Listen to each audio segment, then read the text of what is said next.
1 ते 1.5 लाख रुपये किंमत असलेली गायी शेतकऱ्याला 20 ते 25 हजारात विकावी लागते. जनावरांच्या बाजारात गेल्यानंतर आपल्याला बघायला भेटतं की 40% गायी ह्या पार्ट्या असतात, म्हणजेच खाली असतात.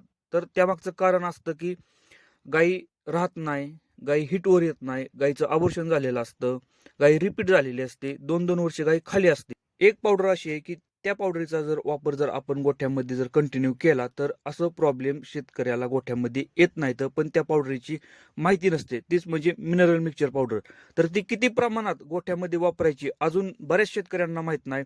गाभण गायींना किती प्रमाणात द्यायची, गायी AI केल्यानंतर, गायी भरल्यानंतर वापरायची की बंद करायची. मिनरल मिक्सचर पावडरचं फायदे खूप आहेत, पण शेतकऱ्याला त्या पावडरची माहिती नसल्यामुळे त्याचा वापर शेतकरी आपला पावडरचा करत नाही.